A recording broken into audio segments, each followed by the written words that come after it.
ज्यादा ब्याज का प्रावधान किया। बेटी को रसोई में लकड़ी का धुआं ना सहना पड़े, इसके लिए उज्ज्वला का गैस कनेक्शन दिया। बेटी को पानी के इंतजाम में परेशान होना न पड़े, इसके लिए हमने हर घर पाइप से पानी देने की योजना शुरू की। मेरे परिवारजनों, हर मां बाप का सपना होता है कि उसकी प्यारी बेटी बिना बाधा के जीवन बिताए, जीवन में आगे बढ़े। एक परिवार के सदस्य की तरह हमारी सरकार ने बेटी के हर सुख की चिंता की है, हर बाधा दूर करने की कोशिश की है। बेटी को अंधेरे में न रहना पड़े, इसके लिए हमने सौभाग्य योजना से मुफ्त बिजली कनेक्शन दिया। बेटी पैसे की कमी की वजह से अपनी बीमारी छिपाए नहीं, इसलिए हमने उसे 5 लाख रुपए तक के मुफ्त इलाज की सुविधा दी। बेटी की या घर की संपत्ति पर भी अधिकार हो, इसके लिए पीएम आवास के घरों में उसे संयुक्त भागीदारी दी। गृहिणी को अपनी बचत अनाज के डिब्बे में ना रखनी पड़े, इसके लिए जनधन योजना के तहत करोड़ों महिलाओं के बैंक खाते खोले। मेरे परिवारजनों, बेटी रोजगार कर सके, स्वरोजगार कर सके, इसके लिए हमने बिना गारंटी मांगे लोन देने वाली मुद्रा योजना शुरू की। वो मां बनने के बाद भी अपनी नौकरी जारी रख सके, इसके लिए हमने मातृत्व अवकाश में वृद्धि की। बेटी अगर सैनिक स्कूल जाना चाहती है तो उसके लिए हमने सैनिक स्कूल के द्वार खोल दिए। बेटी अगर सेना में अफसर बनना चाहती है तो हमने तीनों सेनाओं में बेटियों के लिए नए रास्ते बना दिए। गांव की बहनों को कमाई के अवसर मिले, इसके लिए हमने 9 करोड़ से ज्यादा बहनों तक सेल्फ हेल्प ग्रुप का विस्तार किया और उन्हें मिलने वाली सहायता को भी बढ़ाया। इस साल लाल किले से मैंने देश में 2 करोड़ लखपति दीदी बनाने और सेल्फ हेल्प ग्रुप की महिलाओं को ड्रोन देने की योजना का भी ऐलान किया है। साथियों,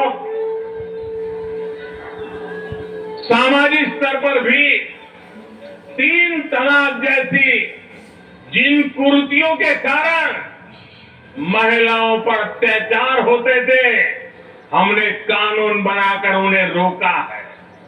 हमारी करोड़ों मुस्लिम बहनों को आज 3 तलाक की अमानवीय प्रथा से सुरक्षा मिली है। वो महिलाएं भी अब अपने अधिकारों के लिए आगे आ रही है। मेरे प्यारे पीड़ित परिवारजन, महिला आरक्षण के लिए इतने दशकों से कोशिश तो हो रही थी, लेकिन मैं आपसे जानना चाहता हूं, 3 दशक से बात हो रही थी, नहीं हो पा रहा था। आज ये संभव हुआ है। मैं जरा आपसे पूछना चाहता हूं, ये संभव कैसे हो पाया? ये कैसे संभव हो पाया? ये कैसे संभव हो पाया?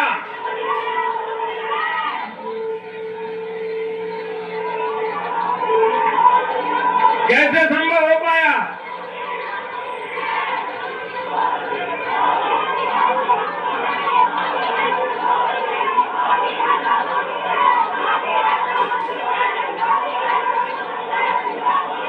अब मैं आपके जवाब को जरा ठीक करता हूं।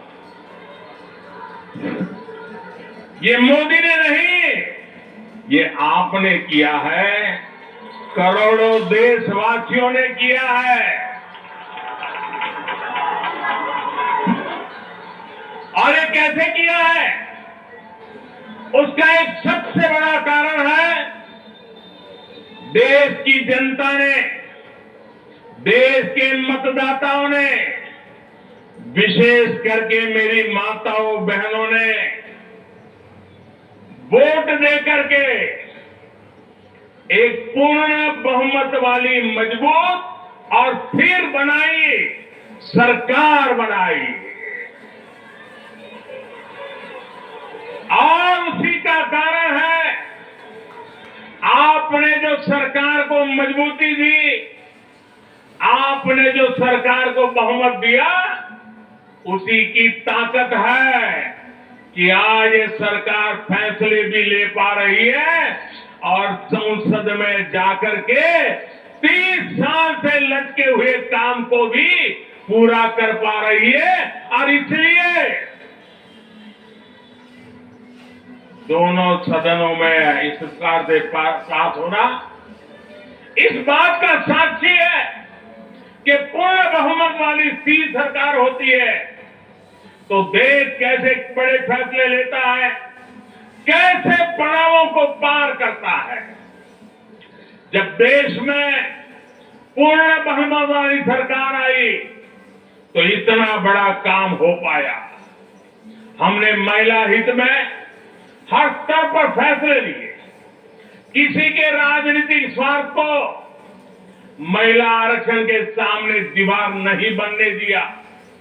जबकि इससे पहले जब भी ये बिल संसद में आए, लीपापोती हुई, सिर्फ नाम दर्ज कराए गए, निष्ठापूर्वक कभी प्रयास नहीं हुआ और बवाल हुई। हम नारी का अपमान करने का भी प्रयास किया गया। मैं तो कल भी, सबने वोट तो दिया, लेकिन कुछ लोगों के इस बात पर तकलीफ थी कि नारी शक्ति वंदना शब्द क्यों लाए। क्या इस देश की नारी को वंदन करना चाहिए कि नहीं करना चाहिए? क्या माताओं बहनों को प्रणाम करना चाहिए कि नहीं करना चाहिए? क्या माताओं बहनों का गौरव सम्मान बनाना चाहिए कि नहीं बनाना चाहिए? क्या हम पुरुषों को इतना अहंकार आ जाए, हमारी राजनीतिक विचारधारा में इतना अहंकार आ जाए कि हम नारी शक्ति की वंदना शब्द का प्रयोग करें तो भी किसी के पेट में चूहे दौड़ने लग जाए।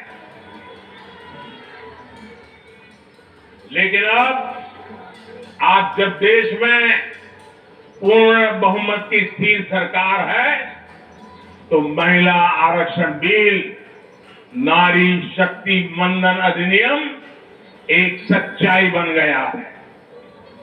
इस कानून ने फिर साबित किया है कि देश को आगे ले जाने के लिए, इस कानून ने सिद्ध कर दिया है, देश को आगे ले जाने के लिए पूर्ण बहुमत वाली सरकार, मजबूत सरकार, निर्णायक सरकार, ये बहुत ही आवश्यक है। मेरे परिवारजनों, मैं लगातार महिलाओं को आगे बढ़ाने की बात करता हूं, उनके विकास को केंद्र में रखकर नीतियों की बात करता हूं।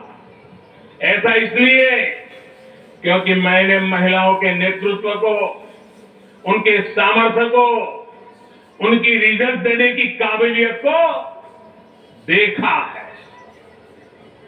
मैं वर्षों तक गुजरात का मुख्यमंत्री रहा।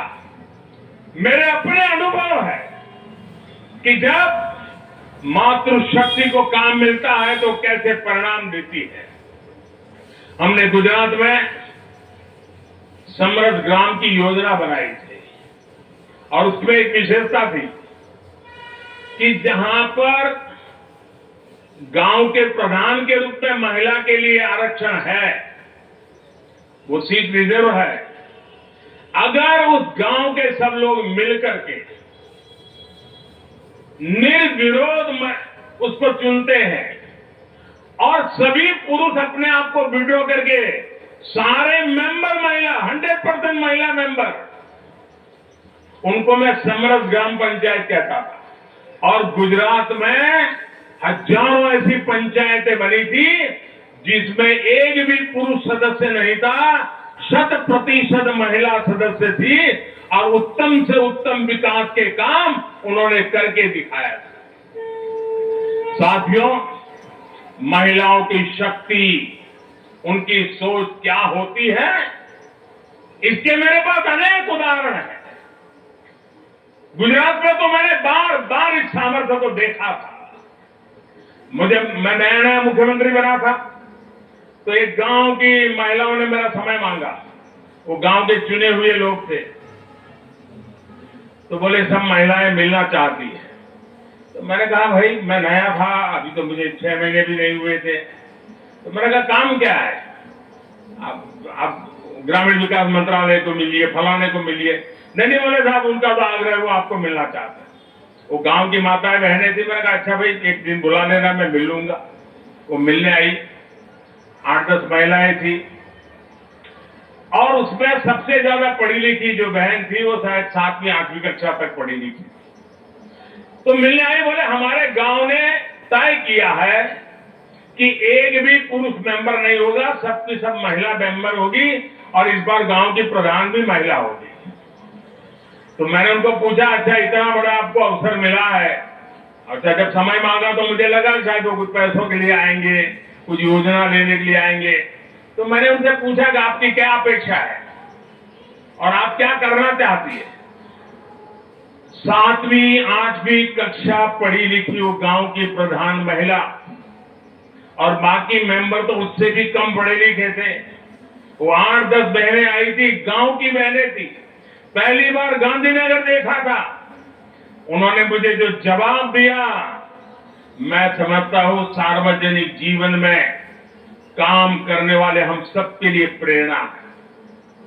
उस बहन ने मुझे कहा कि मेरी एक इच्छा है, हमें 5 साल मिले हैं, हम 5 साल में ऐसा कुछ करना चाहते हैं कि हमारे गांव में एक भी व्यक्ति गरीब न रहे। आप कल्पना कर सकते हैं क्या दृष्टिकोण होगा उनका। और सच में ट्रांसफॉर्मेशन का कहां आधार होता है ये उनको मालूम था। ये सामर्थ्य और सोच हमारी माताओं बहनों के गांव में बैठी बहनों को भी होता है। साथियों, महिलाओं में सकारात्मक बदलाव की प्रवृत्ति और संसाधनों के बेहतर से बेहतर इस्तेमाल की दूरदर्शिता हमें हर जगह पे मिलती है। परिवार में तो डगर डगर पे नजर आता है। अभी कुछ दिन पहले मैं मध्य प्रदेश गया था, तो वहां शहडोल के पास एक आदिवासी गांव में गया। तो सभी आदिवासी बहनों को बुलाया था, लेकिन विशेषता ये थी कि उसमें 100 से ज्यादा लखपति दीदी आई थी, आदिवासी बेटियां, लखपति दीदी। तो मैंने उनसे संवाद किया। एक बहन ने जो मुझे बताया वो वाकई हम सोच सकते हैं कि उनका सामर्थ्य कितना है। वो आदिवासी बेटी जो कहती है मैं लखपति दीदी हूं, मैं आज विमेन सेल्फ हेल्प ग्रुप के द्वारा ये काम करके इतना इतना कमाती हूं। तो मैंने पूछा इतना पैसा कमाने लगी तो करती क्या हो। एक आदिवासी महिला मुझे कह रही है, ये दिल्ली की महिलाओं के लिए भी आश्चर्य होगा। वो कहती है कि मेरे पति साइकिल पे जाते थे काम करने के लिए, रोजगार ढूंढने के लिए साइकिल पे जाते थे। मैं लखपति दीदी बन गई तो मैं उनके लिए स्कूटी ले आई। देखिए आत्मविश्वास। वो कह रही है मैं मेरे पति के लिए स्कूटी ले आई। फिर बोले मुझे पता चला कि मुझे बैंक से लोन मिल सकती है, तो मैंने सोचा कि मैं लोन से ट्रैक्टर ले लूं। बोले मैंने लोन से ट्रैक्टर लिया और मेरे पति को स्कूटी लेकर के मैंने उनको बदले में ट्रैक्टर दे दिया। और मेरे पति ट्रैक्टर लेकर के अगल बगल के गांव में खेती के लिए लोगों की सेवा के लिए जाते हैं और कमाई करते हैं। और बोले अब तो मेरी स्थिति है कि मैं कुछ ही महीनों में वो ट्रैक्टर की लोन भी वापस कर दूंगी। यानी एक मेरी आदिवासी बहन लखपति दीदी की क्या विजन होता है, कल्पना होती है, अभी 1-2 महीने पहले मैं उनसे बात करके आया। साथियों, मुझे कहना यही है कि नारी शक्ति मंदन अधिनियम देश के भाग्य को बदलने का काम करेगा। और उसके पीछे मेरा जो ये अनुभव है, इसके कारण मेरा विश्वास अनेक गुना बढ़ गया है। नारी जब कोई भी जिम्मेदारी संभालती है तो उस संकल्प को सिद्ध तक ले जाने के लिए वो जी जान से जुड़ जाती है। इस कानून का सबसे बड़ा लाभ ये होगा, ये कानून देश की नारी शक्ति में बहुत बड़ा विश्वास पैदा करेगा। देश के लिए काम करने का जज्बा, भारत को आगे बढ़ाने की जो शक्ति है वो कई गुना बढ़ जाएगी। आप गुजरात के डेयरी उद्योग को मैं भली बात ही जानता हूं। ये अमूल वगैरह इतने बड़े बड़े नाम सुनते हैं ना, उसके मूल में सभी महिलाएं हैं जो पशुपालन का काम करती है, दूध के व्यापार का काम करती है, और आज डेयरी को अरबों खरबों का व्यापार उन्होंने बना दिया है।